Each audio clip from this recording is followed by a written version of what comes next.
Hello dear students, today we will going to solve some more questions of structure of atom. Question number 2.13. What is the wavelength of light emitted when the electron in a hydrogen atom undergoes transition from an energy level n is equals to 4 to an energy level n is equals to 2. n is equals to 4 से electron जाता है n is equals to 2, n is equals to 4 से n is equals to 2 में जाता है। तो इसके लिए हमको बताना है what is the wavelength of light, हमें वेवलेंथ कैलकुलेट करना है। तो वेवलेंथ का डायरेक्ट फार्मूला क्या होगा, डायरेक्ट फार्मूला मैं यहाँ पर बता रही हूँ। एनर्जी से वेवलेंथ भी निकाल सकते हैं और वेवलेंथ का डायरेक्ट फार्मूला भी लगा सकते हैं। तो यहाँ पर वेवलेंथ का डायरेक्ट फार्मूला जो होगा वो होगा 1 upon lambda is equals to r into z square 1 upon n initial का square minus 1 upon n final का स्क्वायर। यानी इनिशियल n 1 बोल सकते हैं, हमें इनिशियल बोल सकते हैं, जहाँ से स्टार्ट हुआ और जहाँ तक गया है उसकी वैल्यू हमको यहाँ पर लिखनी है। यहाँ पर इनिशियल यानी कि नीचे वाला लेवल हमको यहाँ पर लिखना है। n1 लिख सकते हो आप यहाँ पर n1 और यहाँ पर n2 लिख सकते हैं, ठीक है। n1 इज इक्वल्स टू है यहाँ पर 4 and n2 is equals to है यहाँ पर n1 इज इक्वल्स टू है यहाँ पर 2 एंड n2 यहाँ पर है 4। तो 1 by lambda is equals to हो जाएगा r फॉर हाइड्रोजन एटम। ये जो हम बात कर रहे हैं हाइड्रोजन एटम के लिए कर रहे हैं, तो z यहाँ पर होगा 1 का स्क्वायर, यहाँ पर हो जाएगी वैल्यू 1 बाय 2 का स्क्वायर माइनस 1 बाय 4 का स्क्वायर, ठीक है। तो यहाँ पर वैल्यू क्या होगी, यहाँ पर वैल्यू हो जाएगी 1 by lambda is equals to r 1 का स्क्वायर यानी 1 लिखने की जरूरत नहीं होगी। तो 1 बाय 4 माइनस 1 बाय 16 ये वैल्यू आएगी। या फिर हम इसको लिख सकते हैं 1 by lambda is equals to r into 5 by 16 यहाँ पर वैल्यू आएगी 5 बाय 16। जब हम इसको सॉल्व करेंगे तो ये वैल्यू आएगी। और फर्दर इसको अगर हम इसका सॉल्यूशन करते हैं तो हमारे पास वैल्यू आती है 1 by lambda is equals to, या फिर हम इसकी वैल्यू ऐसे करते हैं, लैम्डा की वैल्यू कर सकते हैं, lambda is equals to 1 by r into 16 by 5। तो यहाँ पर 1 बाय r की वैल्यू जो है वो आपको याद रखनी पड़ेगी। 1 बाय r की वैल्यू होती है 911 एंगस्ट्रॉन। 911 एंगस्ट्रॉन इसकी वैल्यू अगर हम पुट करते हैं तो 911 एंगस्ट्रॉन इंटू 16 बाय 5। तो हमारे पास आंसर आता है हमारे पास आंसर आता है 485.6 एंगस्ट्रॉन। और इसको अगर हम एंगस्ट्रॉन को चेंज कर देते हैं मीटर में तो हमारे पास आंसर आएगा 4.85 into 10 to the power minus 7 metre. इसको हम इधर शिफ्ट करेंगे, पॉइंट को इधर शिफ्ट करेंगे। आपको पता है 10 टू द पावर माइनस 10 होता है। अगर हम इसको इधर शिफ्ट करेंगे तो हमारे पास आंसर आएगा 10 to the power minus 7 metre. तो इस तरह से हम कैलकुलेट करेंगे। चलिए नेक्स्ट क्वेश्चन देखते हैं। नेक्स्ट क्वेश्चन है how much energy is required to ionize a hydrogen atom if the electron occupies n is equals to 5 orbit.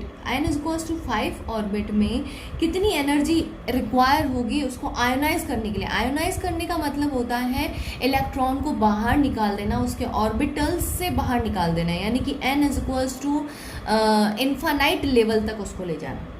Compare our answer with the ionization enthalpy of hydrogen atom. Energy required to remove a electron from n is equals to 1 orbit. Hydrogen atom में से electron को निकालना, तो आपको पता है hydrogen atom में electron कहाँ पर रहता है, n is equals to 1 orbit. यानी n is equals to 1 orbit से n is equals to infinite orbit तक उसको ले जाना, मतलब एनर्जी इलेक्ट्रॉन को आयोनाइज कर देना। तो यहाँ पर हमको कैलकुलेट करना है आयोनाइजेशन एंथैल्पी, एनर्जी निकालना। हमको क्या निकालना, आयोनाइजेशन एंथैल्पी या आयोनाइजेशन एनर्जी निकालना। तो सबसे पहले हम ये देख लेते हैं, यहाँ हमको आंसर जूल में निकालना होगा। तो सबसे पहले ये देख लेते हैं 1 जूल इज इक्वल्स टू कितना होता है, या 1 इलेक्ट्रॉन वोल्ट कितना होता है। 1 इलेक्ट्रॉन वोल्ट होता है 1.6 × 10⁻⁻19 जूल।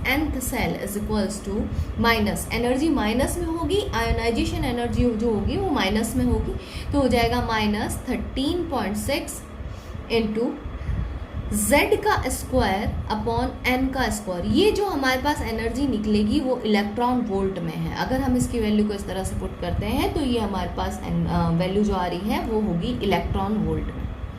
हमको देखना है फ्रॉम आयोनाइजेशन, आयोनाइजेशन हमको देखना है, आयोनाइजेशन देखना है n1 इज इक्वल्स टू 5 है and n is equals to n final, या हम बोल सकते हैं 5 से हम ले जा रहे हैं इन्फानाइट लेवल तक। तो यहाँ पर delta E is equals to क्या हो जाएगा, delta E is equals to होगा E इन्फानाइट माइनस E5। आपको पता है इन्फानाइट की वैल्यू जो है वो इक्वल हो जाती है ज़ीरो के, ये ज़ीरो के इक्वल हो जाएगी, तो यहाँ पर हमारे पास वैल्यू आएगी माइनस, इसकी वैल्यू अगर हम पुट करें इस तरह से फिफ्थ एनर्जी लेवल के लिए, ठीक है, तो क्या हो जाएगा माइनस 13.6 इंटू जेड का स्क्वायर अपॉन एन का स्क्वायर। हमारे पास जो वैल्यू आ रही है वो इलेक्ट्रॉन वोल्ट में आ रही है, ध्यान रखिएगा।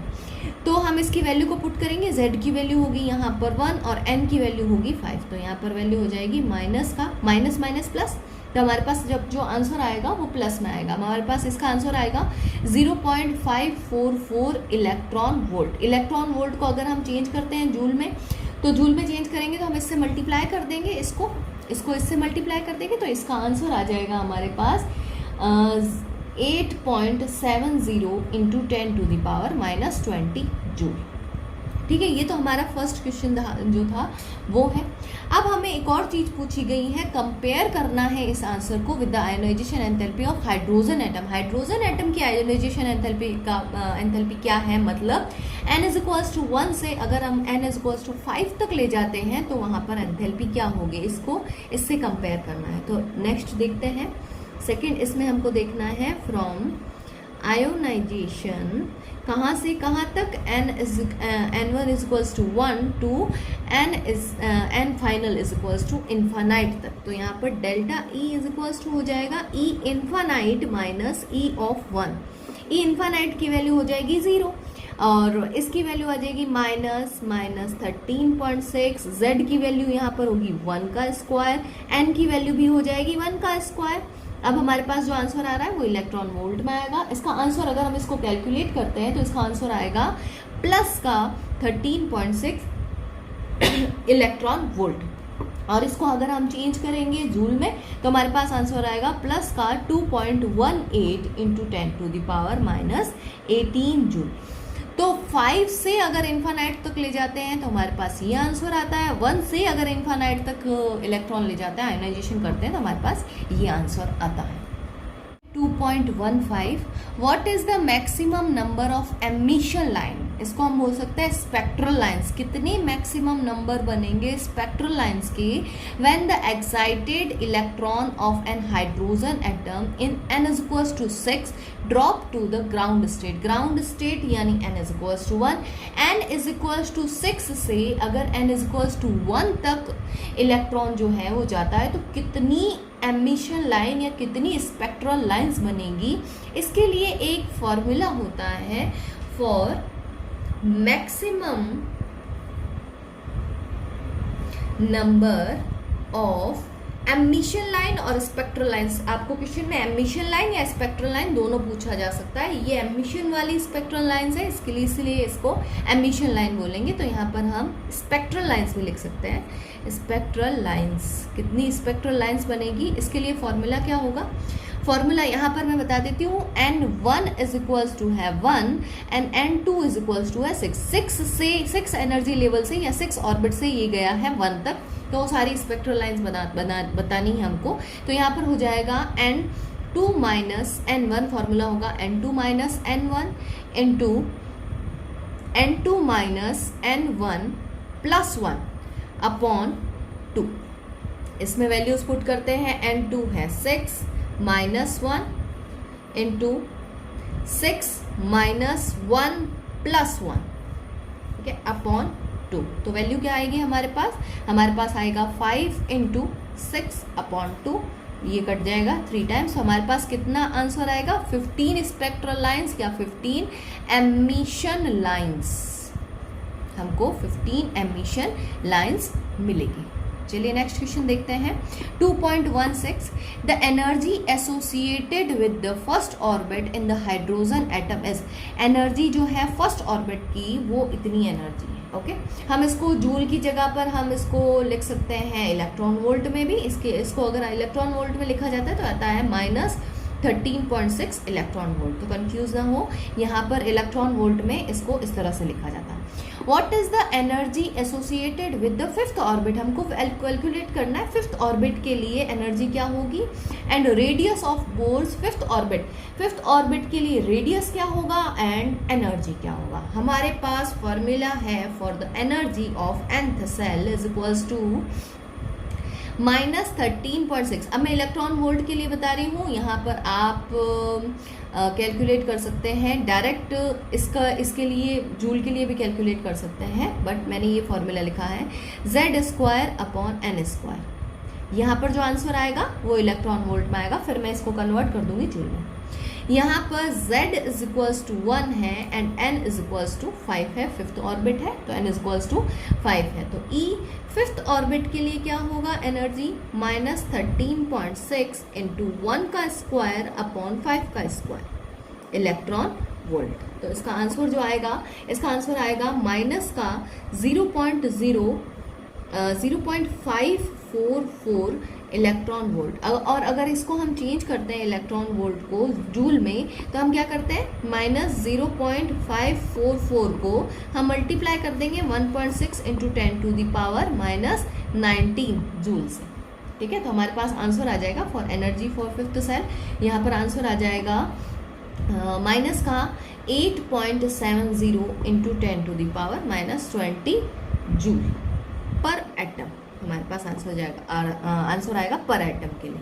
सेकंड हमको कैलकुलेट करना है, फर्स्ट तो एनर्जी कैलकुलेट करना था, सेकंड हमको क्या कैलकुलेट करना है, सेकंड कैलकुलेट करना है R ऑफ nth सेल। हमें रेडियस निकालना है फिफ्थ सेल के लिए, हमें फॉर्मूला पता है R of nth shell is equals to 0.53 × n² upon Z angstrom. Angstrom में जो भी आंसर आएगा वो एंगस्ट्रॉन में आंसर आएगा। ठीक है, n की वैल्यू है यहाँ पर 5, तो 0.53 × n की वैल्यू है 5 का स्क्वायर हो जाएगा अपॉन Z की वैल्यू यहाँ पर फॉर हाइड्रोजन एटम है तो Z की वैल्यू 1 है, तो यहाँ पर हो जाएगा 0.53 × 25 एंगस्ट्रॉन में आंसर आएगा। ध्यान रखिए हमारे पास आंसर आएगा 1325 एंगस्ट्रॉन। इसको अगर हम मीटर में चेंज करेंगे तो क्या होगा, 1325 ×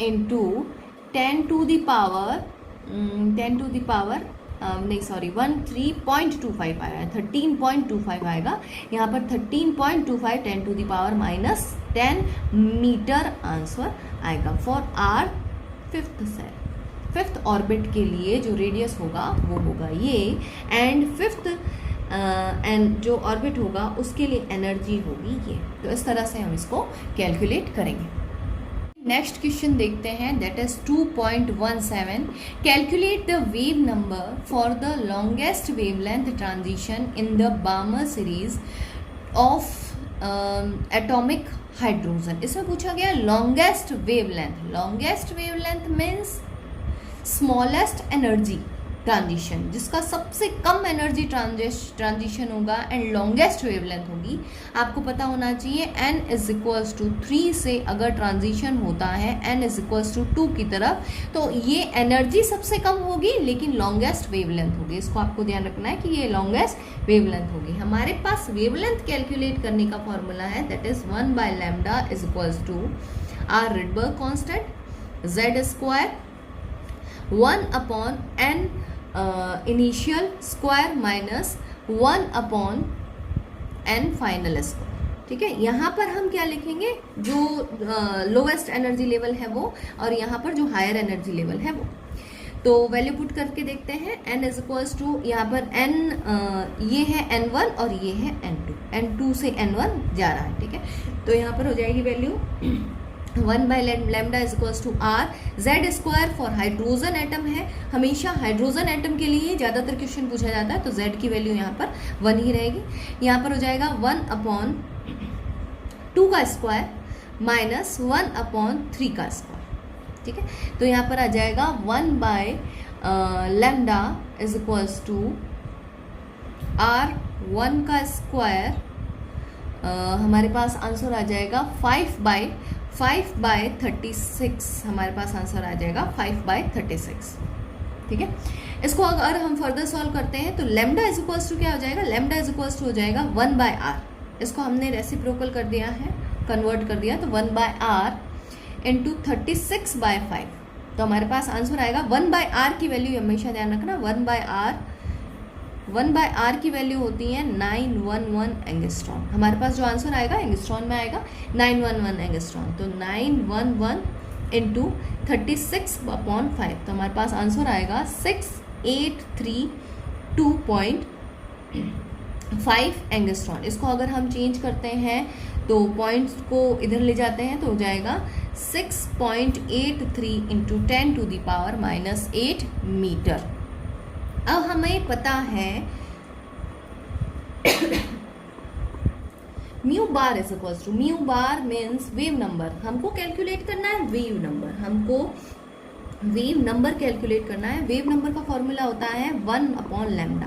तो डायरेक्ट 1/λ रख सकते हैं. लैम्डा की वैल्यू हमारे पास ये रही 6.83 इंटू 10⁻⁻8. इसको अगर हम कैलकुलेट करते हैं तो हमारे पास आंसर आता है 1.46 इंटू 10⁻7 मीटर इनवर्स. इसका आंसर आएगा मीटर इनवर्स में. What is the energy in joule, joule में एनर्जी निकालनी है हमको. Required to shift the electron of the hydrogen atom from the first Bohr orbit to fifth. First से fifth की तरफ ले जाना, फर्स्ट से फिफ्थ की तरफ ले जाना, ध्यान रखिएगा. And what is the light emitted when the electron returns to the ground state, है ना. हमको पूछा गया है what is the light emitted when the electron return to the ground state. Energy हमको दे रखी है, दैट इज, ये कोई यूज भी नहीं आने वाली है, डायरेक्ट हम फॉर्मूले से इसको कैलकुलेट कर सकते हैं. तो हम फर्स्ट इसमें हमको क्या निकालना है, हमको निकालना है डेल्टा ई. डेल्टा ई निकालना है, तो हम क्या लिखेंगे इसमें, फर्स्ट एनर्जी लेवल से ये गया है fifth energy level, first energy level से फिफ्थ एनर्जी लेवल की तरफ गया है. तो इसका फॉर्मूला क्या हो जाएगा, इसका फॉर्मूला हो जाएगा R इंटू जेड का स्क्वायर इंटू 1/n1 का स्क्वायर माइनस 1/n2 का स्क्वायर. इसी तरह से इसका फॉर्मूला होगा. यहाँ पर R की वैल्यू हो जाएगी दैट इज 2.18 इंटू 10⁻⁻18. ठीक है, ये वैल्यू कौन सी है, ये है वैल्यू जूल में. अगर हम वैल्यूज निकालते हैं तो जूल में अगर वैल्यू निकालते हैं तो इसकी वैल्यू ये होगी. ठीक है, यहाँ पर वैल्यू हम रखेंगे 1/n1. n1 का n1 इज इक्वल्स टू है यहाँ पर 1 और n2 इज इक्वल्स टू है 5. ठीक है, तो यहाँ पर हो जाएगा 1/1 का स्क्वायर माइनस 1/5 का स्क्वायर. ठीक है, तो यहाँ पर वैल्यू रखेंगे तो हो जाएगा E इज इक्वल्स टू हमारे पास मिलेगा हमको 2.0928 इंटू 10⁻⁻18 जूल. आंसर हमारा जूल में आएगा. तो एनर्जी इसके लिए क्या होगी, हमको ये पूछा गया what is the energy in joule, joule में निकालना था, हमने जूल में निकाल दिया. यहाँ पर अगर यहाँ पर जूल नहीं लिखा होता तो इलेक्ट्रॉन वोल्ट में आंसर आता और यहाँ पर हम पुट करते -13.6. ठीक है, तो यहाँ पर हमारे पास आंसर किस में आ रहा है. अब देखिए यहाँ पर जो है इलेक्ट्रॉन कहाँ से कहाँ एमिट हुआ है. अगर इलेक्ट्रॉन जो है अपर हायर एनर्जी लेवल से लोअर एनर्जी लेवल की तरफ आता है तो आगे माइनस लगता है, और अगर जो है लोअर एनर्जी से हायर एनर्जी की तरफ जाता है तो यहाँ पर माइनस नहीं लगेगा, यहाँ पर प्लस लगेगा. ठीक है, तो हमारे पास एनर्जी जो है वो प्लस में आएगी. चलिए नेक्स्ट देखते हैं हमको क्या पूछा गया. सेकंड इसमें पूछा गया है व्हाट इज लैम्डा. लैम्डा भी पूछा गया है. What is the light emitted when the electron returns to the ground state. हमको यहाँ पर ये भी पूछा गया है कि इसका लैम्डा कितना होगा, कितनी लाइट जो है वो एमिट होगी. तो यहाँ पर थोड़ा सा क्वेश्चन आई थिंक थोड़ा, what is the wavelength of light, GT. H. Wavelength of light emitted, wavelength भी बताना है हमको, एनर्जी भी बतानी है एंड वेवलेंथ भी बताना है। तो यहाँ पर वेवलेंथ क्या हो जाएगा, वेवलेंथ हमको पता है E इज इक्वल्स टू होता है एच सी बाय लेमडा। तो लेमडा इज इक्वल्स टू क्या हो जाएगा, एच सी बाय ई। ई हमने यहाँ पर निकाला है फिफ्थ एनर्जी लेवल के लिए, किसके लिए है, फिफ्थ एनर्जी लेवल, सॉरी ये किसके लिए है, 1 से 5th में जाते हैं तो 1 से 5th में जाते हैं तो क्या वेवलेंथ होगी हमको ये बताना है। तो एच की वैल्यू होती है 6, H is a Planck constant, value होती है 626 into 10 to the power minus 34 into velocity of light होता है 3 into 10 to the power 8 upon, हमने एनर्जी यहाँ पर कैलकुलेट किया है 2.0928 इंटू 10 टू द पावर माइनस 18। अगर इसको हम कैलकुलेट करते हैं तो हमारे पास लेमडा की वैल्यू आती है 9.498 into 10 to the power minus 8 metre. ठीक है, हमें इस क्वेश्चन में दो चीज़ें पूछी गई थी, एक पूछी गई थी एनर्जी, अगर N1 से N5 की तरफ अगर हम जाएं तो क्या एनर्जी आएगा वो हमें पूछा गया, एंड हमें पूछा गया कि इसका वेवलेंथ कितना होगा। तो हम इस तरह से इसको कैलकुलेट कर सकते हैं।